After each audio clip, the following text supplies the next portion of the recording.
All right, so we're going to get into some real conversations about politics. How many of y'all in the audience are familiar with politics? Anybody? Oh, show of hands. I see a few. Politics is something that I've just never really understood. And honestly, I have to say that it took my husband and the chairman of my board, Christine Beatty, to kind of get me in the space of understanding what politics was all about. And I know that it's very important for me as a woman of color to understand politics. It's very important for all of us to understand politics. Absolutely. So I'm going to start with you, Chris. Okay.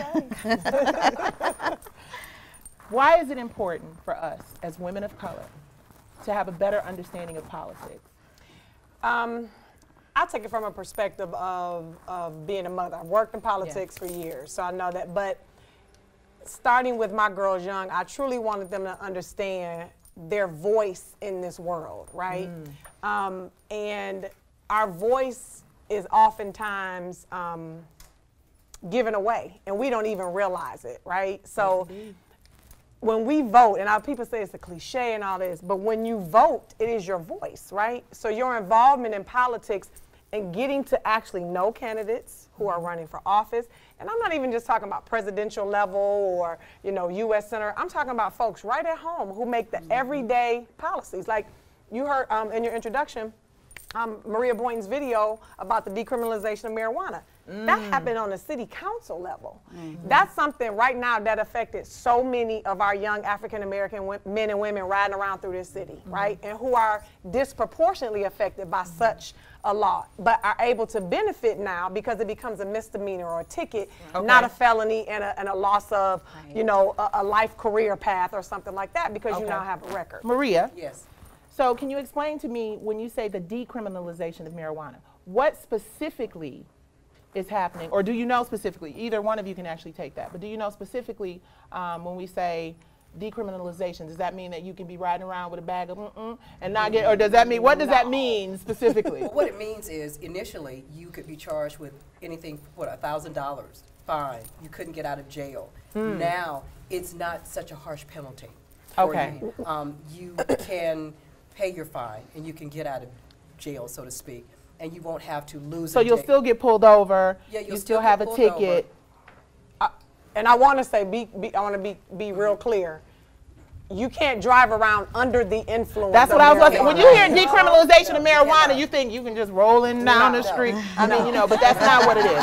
Okay. But and to come back to just that, just your voice. I just use that as an example. But voting for council people, voting for representatives, your voice is then heard through the people who we elect because they make policies and changes for us. And we never realize it until we want to complain and something negatively affects us. Well, let's be on the front end and the proactive end to understand up front who we're actually putting in office. So just to finish that, but yeah, don't ride around in your car smoking weed thinking, oh, I'm going to just get a ticket. No, that's not a good thing. That's not the law. It just not a good thing. It's a reduction for the amount of marijuana. Like you can, people who still with, you know, pounds and bags, and you still going to get charged with a felony. But these are people who are recreationally using marijuana now. Instead of, again, being charged with a felony, it can be a misdemeanor. It's a ticket is what they're working on now. So just to kind of finish that out, I just no problem at all. Put out false information. Right, we'll be rolling around. I heard on She Speaks Live that I could just walk around with a joint. No, that's not what it is. That is not what it means. That is not what it is. So tell us, you have covered several presidential campaigns, and obviously the whole world is in an uproar. We just saw Michael Cohen's testimony. We have heard that our president is doing a lot of things that most of us are a little uncomfortable, just a smidge uncomfortable with. Can you tell me, did you cover the Donald Trump campaign at all? Well, of course. Doing the news every day, I am privy to the sound bites, the testimony, and all of that, Okay, so can you give us some of your perspective on, I think that the people are a little afraid of what they see on the news on a regular basis. I know that I am, and then I hear conversations about impeachment. I don't know what that means. I'm not suggesting anything, Sir Donald Trump, but I'm just saying.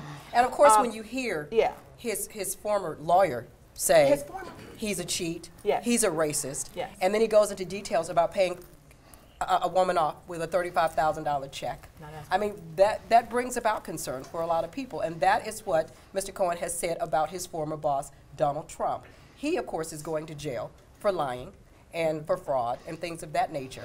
And the president has said, you know, he's lying. It's not the truth. He said, I didn't have anything to do with Russia, But if he's going to tell the truth about that, why didn't he just lie about that too? Yeah. So you have a lot of he said, she said, going back and forth with President Donald Trump. A lot of things are starting to unravel, so to speak. Mr. Cohen was once his, I guess we can say his ace boon, his ace, but now he knew everything. It's just starting to unravel. I think just like our newly elected Congresswomen, and I'll say that we have the largest slate of women in Congress than we've ever had in history. Yes. 47. Look, and they also, right. That's right. And I'll say they also call that the Trump effect. But the questioning that Congresswoman Ayanna Pressley and Alexandria out of New York led, where it led to as far as being able to eventually get tax returns, that's where I think you're going to see more development. More development on the financial stuff. And that's the, come on, y'all. I've been practicing my politics. You know, you mentioned something that was very interesting. Trump effect? The Trump effect. Yes. So please, please, Ariel, elaborate on what that means, because I think I have an idea, but I need these political. So the Trump effect, we have more people running for office looking at politics than we've ever had. A lot of people weren't paying attention to really what was going on. So now, again, we have more women. We have more women running for office than ever. Yes, indeed. And so that, yes, that is definitely what we attribute to the Trump effect. Absolutely. Yeah. So in other words, it's like it's just gotten so bad. Yes. That, I mean, because I had, like I said, when I said zero interest in politics, you know, I would go over and have some one-on-ones with Christine and my husband, you know, like, what is going on? Because I do not know. And when you think about it, you think, okay, well, I have to be honest. I was one of those people who felt like, what's the point? You know what I mean? And I think people feeling like, what's the point, is the reason we're in the situation that we're in today. And I think that the Trump effect is also that it has just gotten so bad that it's motivated and inspired people who would never be interested in politics. Definitely. Well, and of course, before we had Trump, we had females, we had males, politicians saying, we need you all to want to be in politics. They were actually asking and begging and pleading for people to run for office, and no one was interested, and look at us now. Right. Okay, well, speaking about begging and pleading to run for office, Stacey Abrams. Yes. What happened there? Do you have an opinion on that? Was it stolen like a thief in the night? What was the deal there? Okay, so I think we have a couple things going on there. And so I was former second vice chair for the Henry County Dems, and we have over 150 counties within the state of Georgia, and we help with the state party in getting people elected.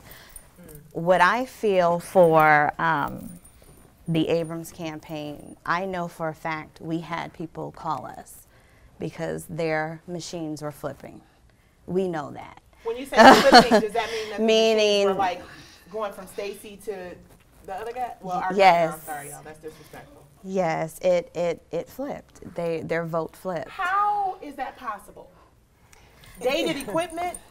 The Russians? What's going on? It's possible because what you had was the Secretary of State running for governor, who has total and complete control over the voting process in the state. The Secretary of State's position, again, which is when we had that runoff with the Secretary of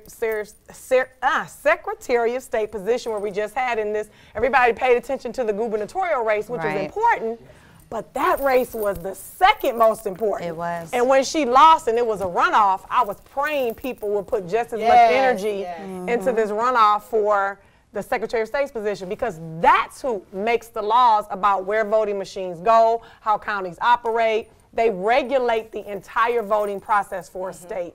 So if you have the candidate running for governor overseeing his own election, there's a problem. I don't even need to finish the sentence. And that's the second portion of that. Yes. Exactly. That's exactly right. Absolutely. So that's crazy. Well, what can we do to make sure that this does not happen? Is there a solution? It just feels to me like, honestly, like I said, I'm not the political guru at all. But it feels to me like there's so much going on. We hear about collusion, whatever the heck that means, and we hear about lying, and we hear about, elections being rigged. What can we do? What is it? Well, first and foremost, at this very point, what everyone needs to be doing is making sure that you are duly registered, that you're on the rolls. Don't wait until an election comes around and try to get it done, because then you could be at a loss. And then you're saying, but I thought I was registered. But you have to go now. You can go to the Secretary of State's website, ssa.gov, and you can check your status. It allows you to check your county, your status, where your polling place is located. If it's not there, that's when you start now. Now, so you're not doing it at the last minute. Exactly. Absolutely. And there are groups out there who are working on your behalf to make sure that your right to vote is not stalled. They're still working. Okay. They're still working, and as a news reporter, I can't come out and give my opinion on everything. Right. Exactly. But I can at least give you some information as to what's been learned. HB 316. HB 316. Yes, that's a House bill, and the number is 316, and that just expanded these machines that were faulty. See, and people tried to speak out against it.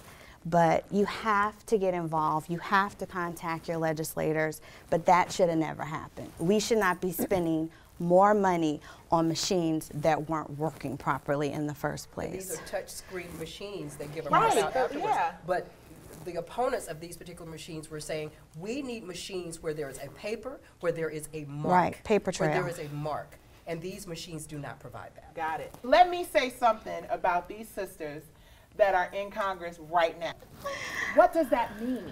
How does that help us specifically?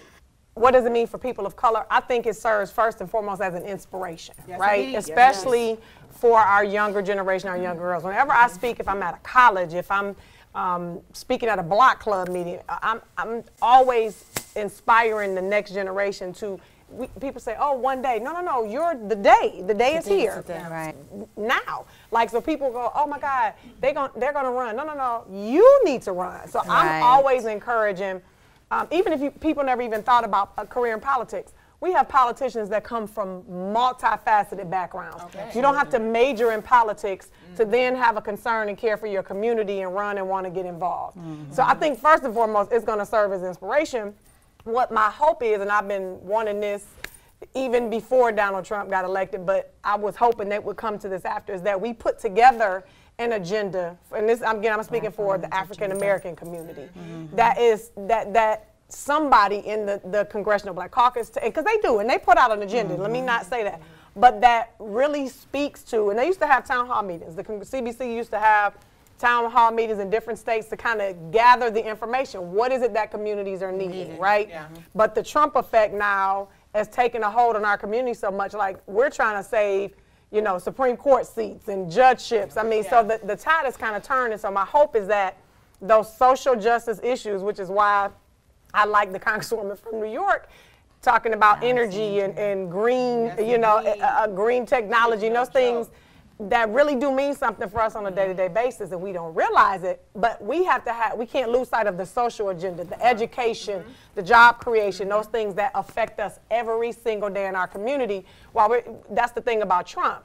You get distracted. So everybody's looking up here, but all of the changes are being made down here, and we're just keeping an eye on the ball up here. Nobody's looking at what's being passed and what's happening down here. And that blows my mind, because you automatically think that the solution to our problems in America, is in the hands of the President of the United States. Well, I'm sorry, I'm not going to speak for everybody. But I assume if we have a great president, everything's going to be fine. No. But is everything fine? No. As fine as hot chilies. I'm sorry. But no, everything's not fine, and it's scary. And it's very scary. At what, and we're going to get off this and get into something else, but I just have to ask, at what level of government should we really be focused? Is there a specific place we should be focusing our energy? Like, I know local politics is always the most important, because that affects your day-to-day life. Now, when you talk about federal, like we just had the longest shutdown ever in history. Now, that affected a lot of lives, local lives, some people in the audience, because they were federal employees. But your local politics by far is your most important. Local. So get involved locally. And I know we're going to get to some questions because as college students and people in the audience, I know that you are very, very, very, very concerned about certain things, as I would be as well, and we'll ask some questions, and hopefully y'all can help us feel better about it. And I just want to say this last point on what Aria said about getting involved, because I know a lot of times, and I'm sure you all have seen this too, then people say, what does that mean? What does get involved mean? So if there's a political campaign going on, like right now, I don't even know, how many of us are aware that there are city council special elections even coming up in the next couple of weeks? All right, okay. Come on. So, and again, we're talking about city council people, folks who are going to pass ordinances right here in Atlanta. So when I say, or when she says get involved, join somebody's campaign, work on the kind of find out about their platform, go visit their headquarters, call the actual information lines, find out what they're about. Right. When you see any sort of an issue coming up, a proposal, figure out the background. Can you work on the campaign? We have in Georgia all over, like you talked about, the Henry County Democratic Party. That exists in every county. Or if you're a Republican, let me not make this about Democrats. You know, I don't know. You can join, but get involved in the process. Are there Republicans in the building now? No, you don't want to ask that question. And if there, but this on both sides, because it creates healthy dialogue, because everybody is not a Democrat. Right. Healthy dialogue is needed on both sides. So get involved. Volunteer at your local party offices. So I just want to say that because sometimes people don't even really know where to go get involved. Right. And I want to just add to that, get involved in, and I know you guys are college students, and if you ever have an opportunity to just go sit in on a council meeting, please do so. Yeah, even if you don't have the opportunity to sit on, they stream live. Pull the minutes, see what they're talking about, see what they're about to do.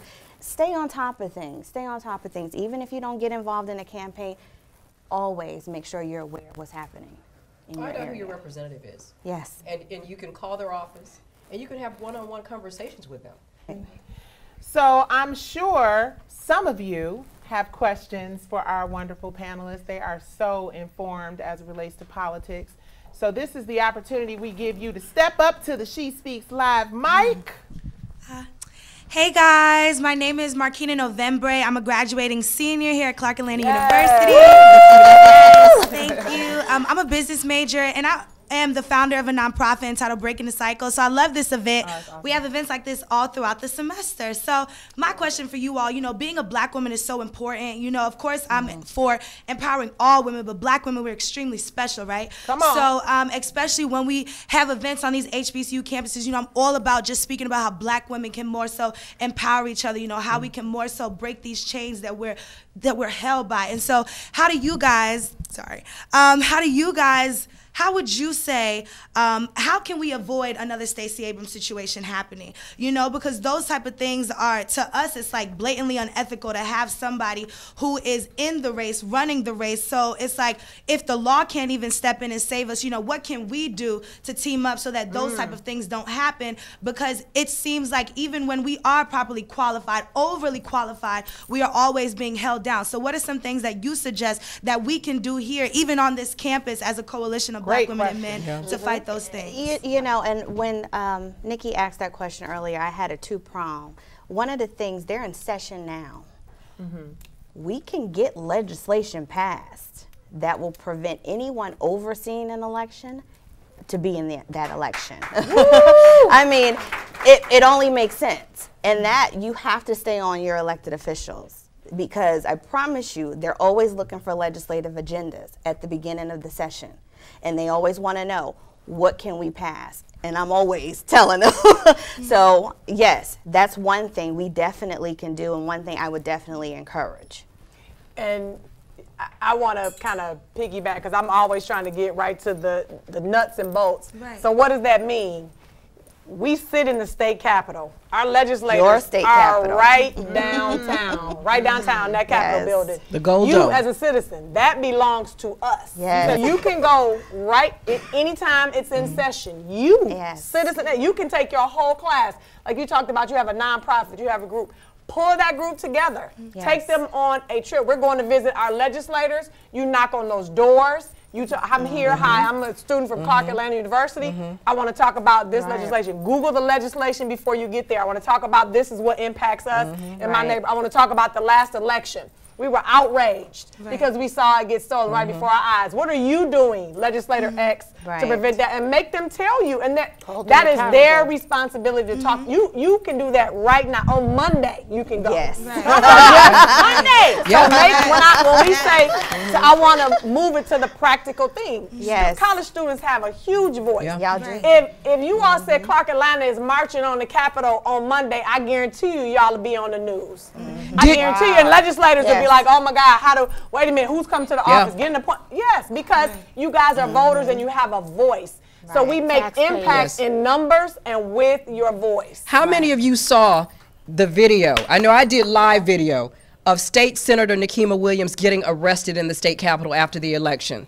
Folks in mass were at that state capitol. Number one, they were in the rotunda. Just imagine if the CAU students had been in there with them. Yeah, they had a lot of police officers in there and everything, and they started taking the protesters down, but at least they knew that it was an impassioned group who cared about the state of the elections in Georgia. Right. They knew. So if we keep letting them know that, if you keep calling them, you know, don't be stagnant. Keep it up. You're showing passion here tonight because you're here. You see the passion on this panel. Like I said earlier, make sure that your status is clear, that you are registered to vote, that you're on the rolls. Make sure now, tell your mother, your father, your uncle, your aunties, tell them now, go check. And I know a lot of them say, I'm not going to vote. What does it count? Tell them, oh, it matters. Do you see what has happened? Do you see what has happened? And you know, you have to, what do they say? Get it while the good, getting is good, or while the poke is hot, or whatever. But I got to tell you, you've got to do it now. Don't wait. Don't let it cool down. Brian Kemp is your governor. He's in there. He's making laws, getting bills passed. It's a done deal. Of course, the world knows what Stacey is. They know that she is an African-American, smart African-American, okay? That's what the world knows. So, of course, on the federal level, they're giving her props. Did y'all see her give the State of the Union response for the Democrats? Yes. That's what I'm talking about. So, with the passion that you're showing here tonight, keep that passion going. You know, look at yourself. If you see somebody in your family who's great, who would be great in public office, encourage them to run. Encourage them to run. Because just like you, our lawmakers came from the same backgrounds that they did. We did. Absolutely. They did. So look at yourselves. As an entertainer, you know, we tend to just be so caught up in, like, you know, let's sing, let's dance, let's, you know, create content. And there is just some part of me that feels that that part of myself needs to be put on the back burner for a minute. And I need to focus wholeheartedly on empowering and lifting my community. Because at the end of the day, we have the platform, we have the numbers, we have people paying attention to what it is that we do, what we say, what we sing, and we have a responsibility. All that, I'm not a role model, and I'm not gonna get caught up in politics, later for that. I'm calling out all of my colleagues, all of the people in the entertainment industry, in the sports industry, all of us with these huge platforms and the ability to reach millions of people. What happens when our communities are so out of order that nobody can attend a concert because we're not making the money, or we don't have, you know what I mean? It's a trickle-down effect. So to your point of getting involved and encouraging people in your family to get involved, I am absolutely 100% on board, because I've said, you know, thank God Christine Beatty, who is the chairman of the From the Bottom Up Foundation, one of the things we want to do is make sure that we addressed women and girls who are at risk, who don't have all the resources and things that are available that we do. And at the end of the day, it is my mission in my life from this day forward. It's been for a minute to make sure that I become more educated and informed. You know, for real. But what were you gonna say, Chris? Go ahead. No. I was just even gonna say, again, when you talk about nuts and bolts of running for office, just to even, for people who may or may not know, it's very simple. I wanna run for office. You can look up the criteria, but most offices require signatures. That's it, signatures from registered voters in your community. If you say, I want to run for state representative, signatures. You file, and you produce signatures to the Secretary of State, and they're going to check them. But I mean, it's not like there's not a huge long process. Right. So the getting involved in and running for office can be done. A little bit of research. When I ran my first election, which was back in Detroit, Michigan, the 9th House District, we had 300 people from our high school rally together around one candidate. We went door to door and won the election. Wow. They say we're youngest one of the youngest state representatives in history, 26 years old. He won the House. That's because we said, no, we can do this, right? So I want to, those type of examples happen all the time.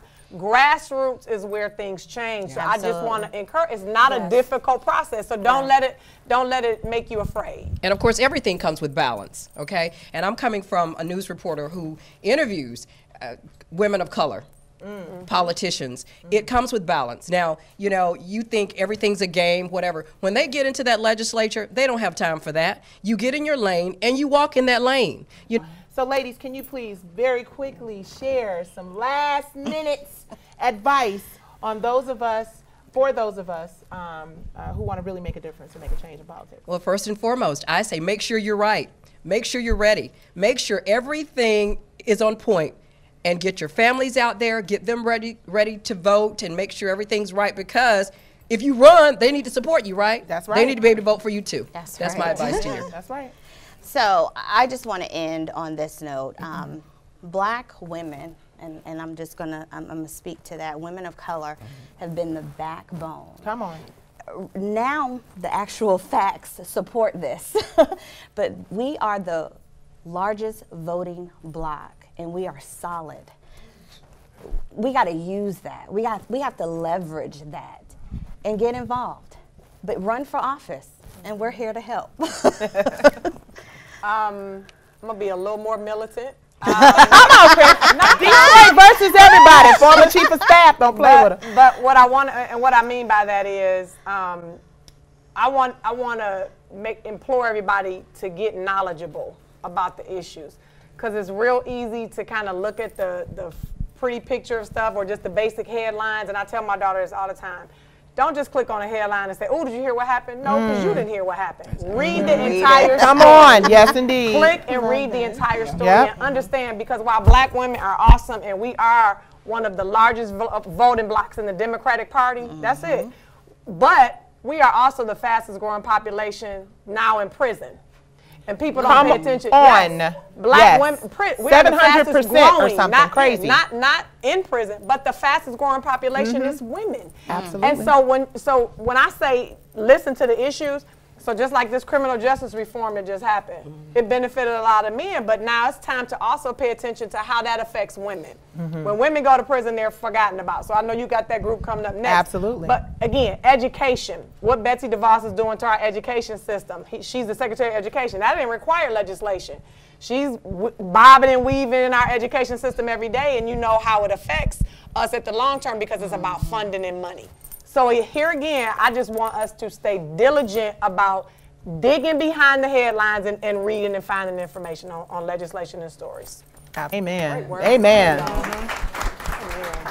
All right, well, I know that my better understanding of politics couldn't have come at a better time, because today in America we have 47 women of color in Congress. We have 14 women of color who are, in fact, elected officials. We have 456 legislators, we have 10 mayors, and we have 1 presidential candidate. Come on, y'all. Show some love. I don't know about making America great again, but I know with numbers like that and women of color at the wheel is definitely setting America up for a great win. And I believe that this new political climate is going to take us places where we should have been a long, long, long time ago, y'all. Yeah. And that is women running this country. Who run the world? Woo! Who run the world? Girls. Girls. I want to thank this amazing panel. I thank you from the bottom of my heart for taking time out of your very, very busy schedule to help inform and inspire and lift, and that is what we want to do at She Speaks Live. I thank you, Christine Beatty. I thank you, Ariel Shaw. I thank you, Maria Boynton. I thank you, Cheryl Briggs. And let me thank Clark Atlanta University. Let me thank the People Station V103Z. Let me thank Shea Moisture. Yes. And thank God.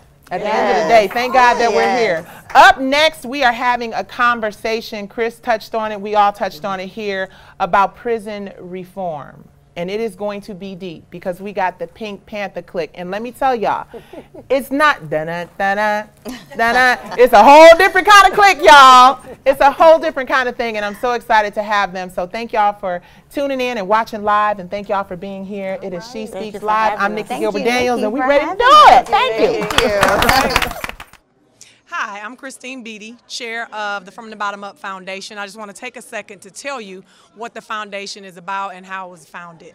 Nikki Gilbert-Daniels, who is our foundation's founder, had a vision for women and girls of color to go across this country speaking to individual groups and figuring out how we could best serve the most underserved community, and that is women and girls of color.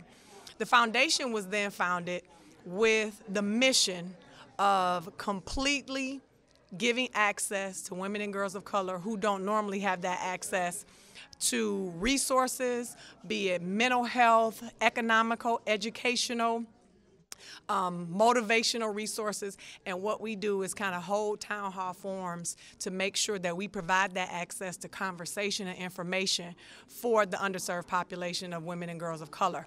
Her ultimate mission and goal is to empower those women and girls of color to be able to advocate for themselves and for others in the long run.